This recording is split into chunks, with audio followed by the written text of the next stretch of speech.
What's going on? What's going on? Chef Joseph, the entrepreneur, back at you again with another video. How y'all feeling today? Hope all is well. Today is Tuesday, July the 21st. Tuesday, July the 21st. And I want to talk to you about the subject, are you prepared? Are you prepared? You know, a lot of times we don't really think about things that happen or that are about to happen to us until things happen to us, you know. And then we realize, or we quickly realize that we're not prepared. We're not prepared. And when I look around me, you know, I see a lot of people groups that are advancing. Shout out to Dr. Claude Anderson. And a lot of people groups are preparing. Speaking business, I mean, there are other ways people are preparing as well, but I'm talking to you about, on the entrepreneur front, are you prepared? And I remember one of the markets that I used to attend where I seen this family come in, this Mexican or Spanish family. And this little boy, just for example, the son, he was probably like 8 years old, little short little thing, helping out. And they were basically doing Mexican food.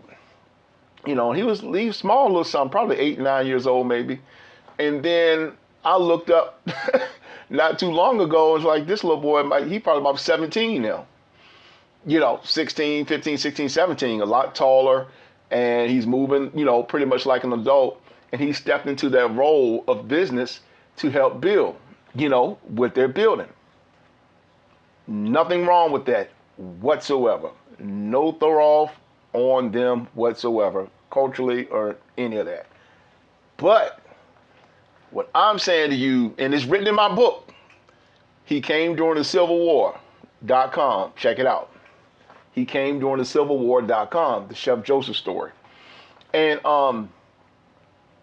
when I seen this, and just remembering how they started literally from pretty much from scratch, and to see them now to having clientele on a regular basis, I mean, they created a job for themselves. They really have. Nothing wrong with that. How many of you are actually prepared? How many of you actually have a plan B? How many? I know it's tough out here. It's tight out here. It's even tighter when you come to realize, like, if you lost your job today, like, what is your backup plan? Do you have a backup plan? Huh? Do you have a backup plan? I'm not saying you have to have $1 million in the bank, but do you at least have a backup plan to sustain yourself? You know what I'm saying? Do you have that? And unfortunately, a lot of people don't. When I talk to other people, within my travels, I've, the subject of business may come up or entrepreneurs may come up. And the first thing that I hear is, well, not everybody, like built for that, chef. Not that I even tried to force my opinion on them whatsoever. It's just the fact that the subject may come up, because if you're complaining about paying bills, you're complaining about your light bill too high, you're complaining about this, that, and the other, the only way you're going to escape that is to create something, to create more, to make more. And in my opinion, it shouldn't necessarily have to be that way. But what are you going to do? Either you get down or lay down. That's it. And I'm kind of like a lot of you, what I'm saying, where you see, how things are going up, the rising cost of this. I just went to the grocery store this morning, and actually, I didn't get a lot. It was like $38. You know what I'm saying? It really wasn't a lot to eat, but it's still better than eating out. You know what I'm saying? But still, it's like that might be enough to last 2 days, I guess. Just just speaking. And it's like, as things are going up, Are we really prepared? I watched this family create jobs for themselves. You know what I'm saying? With my own two eyes. Not throwing off on anybody, but I am saying, are you prepared? Because if you lose your job today or tomorrow, do you have something else in that, a niche product or a niche service that you can offer so you can sustain yourself and your family? Sadly, a lot of people don't think about that. We just want to be down. We just want eyes. Let me just get mine right now. Let me get my nails did. Not realizing that you're giving money away when, and you could be building your own. Nothing wrong with building your own. You know what I'm saying? Everybody else is doing it. What is our problem? What is your problem? You know what I'm saying? So you can't hate on other people, groups, or anyone for that matter, because they are building for themselves. But the question is, what are we building? What are we building? And it's really, in my opinion, it's very sad because when you read my book, He Came During the Civil War. You can go visit the website, by the way. He Came During the Civil War.com. That is the Chef Joseph story. And so you can inquire there, but at least you can read about it. And that's my personal testimony, my personal story of how I went from zero to what landed me today, to where I am today. And I did this without no church tithing money. Hello. And that's why I definitely personally take an issue with our churches, with a lot of our churches, respectfully, or not so respectfully. Because when you look at the tithing system and how many billions of dollars has went into it, why people don't have jobs. Why haven't these pastors say, let's buy this shopping center? Now, it may not apply to all of your churches. Obviously, it doesn't. But a large majority of them, what are they building? A schoolhouse, a daycare. But I'm talking about providing jobs to these seniors, who get up in a certain age, they want to make some extra money, things like that. But yet you're taking in the money, but you're not building anything, And this is not to all churches, of course, But I watched families come and do it, and I was able to do it myself at one point in time. With no tithing, no nothing, just grit, determination, and just making it happen, getting up every day, just being determined about where I was going to, at least steer my life. And so can you. But are you prepared? When that job cuts off, what is your plan B? Well, if you haven't thought about it, what I'm saying? If you haven't planned for it, what are you really going to do? So this conversation is not throwing off on anyone in particular. It's just a serious question. Are you prepared? Are you prepared? Really, are you prepared? Because you can build your own. In my opinion, you just have to reprogram your thinking. You have to reprogram your mind. You have to reprogram, everything that you think that you know. Because, and I tell people all the time, especially these young melanated children that I run across, just seeing them around that are working and stuff, and I'm like, what, there's nothing wrong with working, but just like you're building something for someone else, be sure that you put that time in to build for yourself. There's nothing wrong with that. No shade given, no shade thrown at anyone, but are you building your own? And more than that, are you prepared? Because it is getting serious out here, with the rising cost and things like that. You have to start preparing yourself. Okay, preparing is not just having money in the bank. It's also about creating a lane for yourself as well.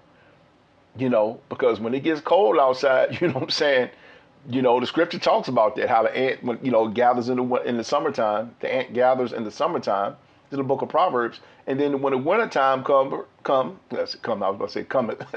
the wintertime comes, then it stores up. It has a storehouse which it has stored up for. And a lot of us are not even thinking about storing up. But as soon as the winter hit, we the first one to talk about my battery don't work. Well, during the summer months, you should have got that checked out. So you'll know when the cold hits, when the snow hits the ground, You have enough cold cranking amps in your battery to make sure that it starts to get you, to where you're trying to go.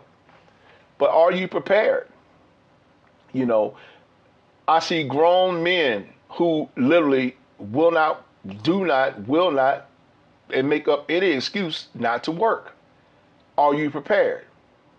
And if you can stand on the corner and ask for change, and then someone comes up right behind them and say, hey, not saying that's literally everything that's said, but if somebody comes up to them, hey, you need a job, you know what I'm saying? You stand on the corner for 6 hours in the hot sun.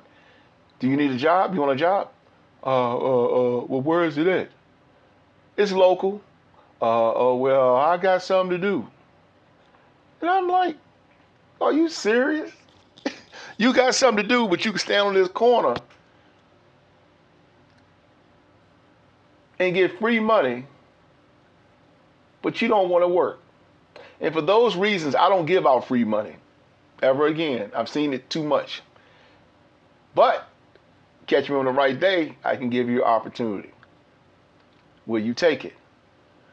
Another thing, when you take an opportunity, don't expect to be all the way at the top of the ladder. People have spent years building their businesses, the things that they had to sacrifice to get to where they are. But here you come waddling in the door thinking that you're supposed to be top flight. Nah, man, you got to work your way up the ranks.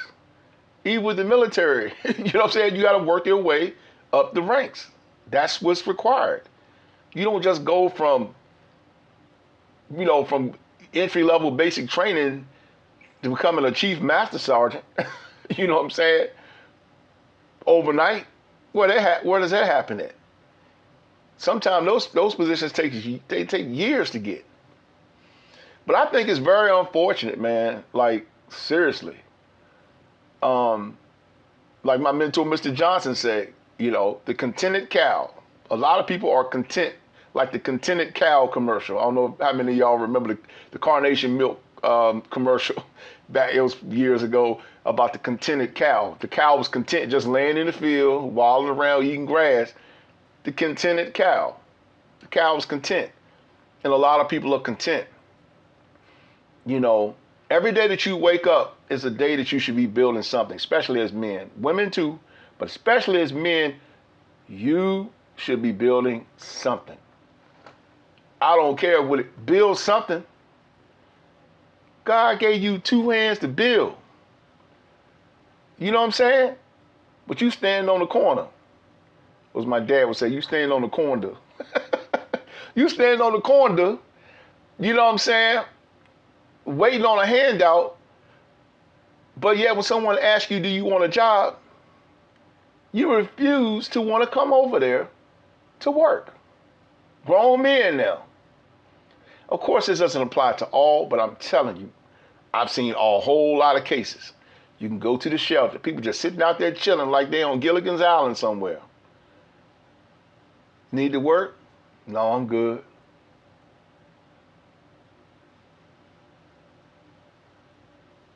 Yeah, I gotta really pause on that one, because you good sitting there smoking a cigarette.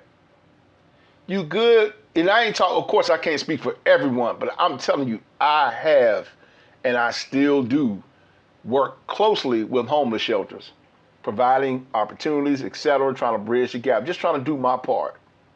Chef Joseph, you see. But you good. You good though. You good. So you wake up in the morning, smoke your cigarette, walk to the store, or walk to the traffic light, ask for change. You know what I'm saying? Go get your little brewski.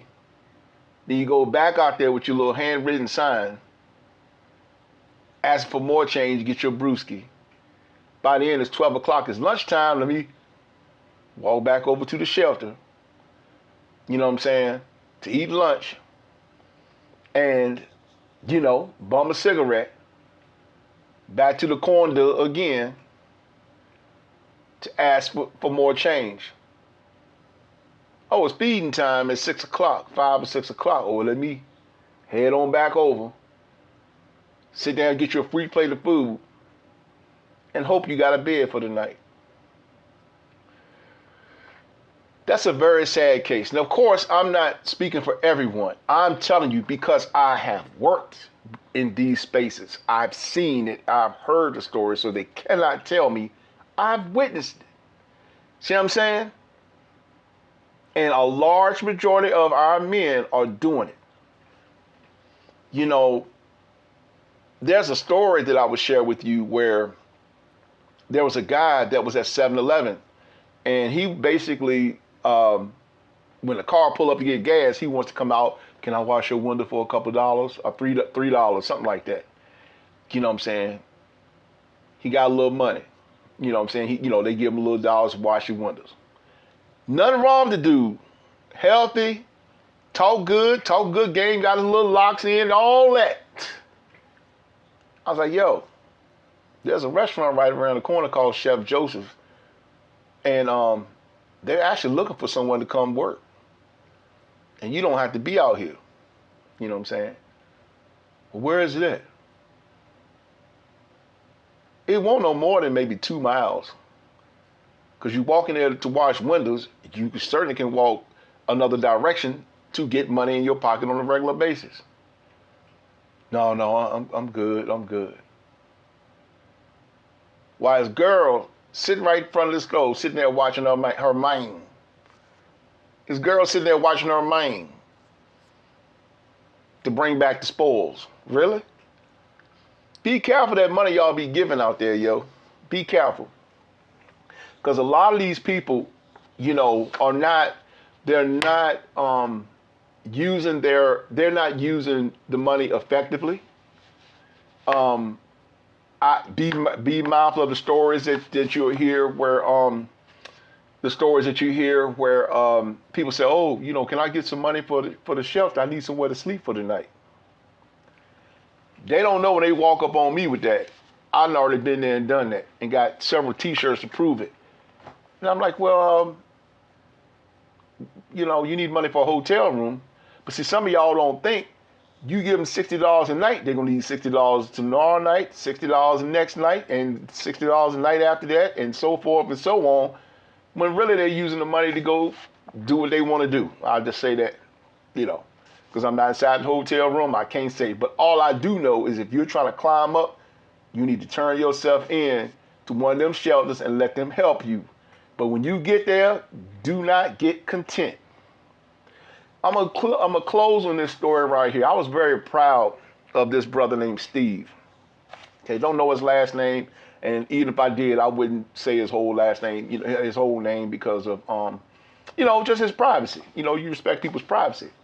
But I was very proud of Steve. Check this out. So Steve was sitting in front of the 7-Eleven, and God knows, he was a pretty much drunk, to the point that he sat there with his homeboys, drinking his beer on the side of 7-Eleven.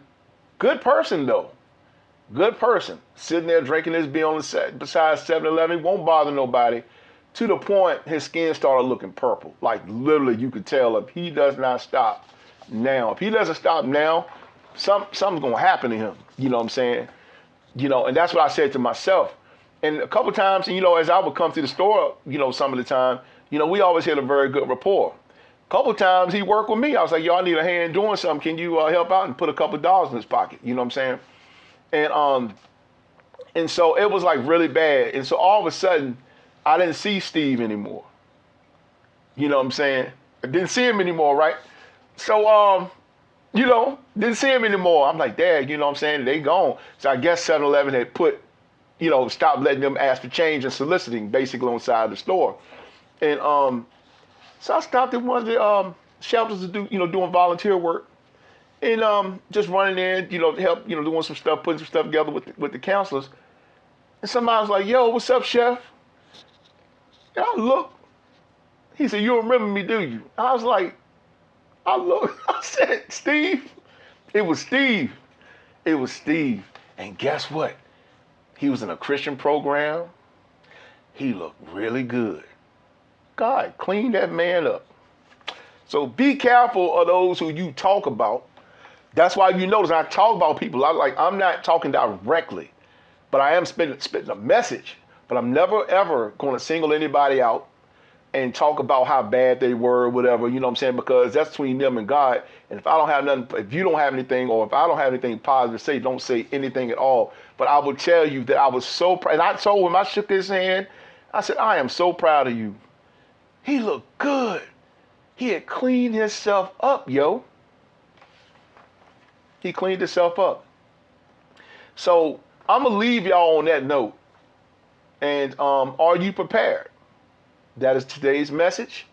Hope y'all got something out the video. Like the video, subscribe to the channel, yo. Chef Joseph the Entrepreneur. And go check out my website. He came during the Civil War.com. He came during the Civil War.com. Okay?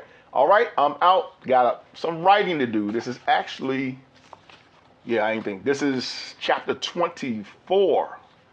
Chapter 24. This is page 209. Yep, so I got chapter 24. It's 26 chapters. I had to redo everything. If you look at the video, you see what I went through. But yeah, I had to redo everything because, anyway, that was another story for another day. But yeah, this is chapter 24. And so I got my goal is to finish this today.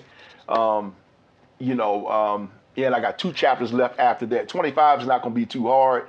You know what I'm saying? I can kind of breeze through that since the artifacts are already in place, or since the material is already in place. So trying to finish this today and then give my brain a rest and then jump on 25 tomorrow. So anyway, like and subscribe to the channel. He came during the Civil War.com. I am so glad that y'all watching the content. No matter how many of you are watching it, or how many few, or how many more, you know what I'm trying to say. I'm just glad you're here. Okay? I gotta roll. Have a wonderful day. Peace.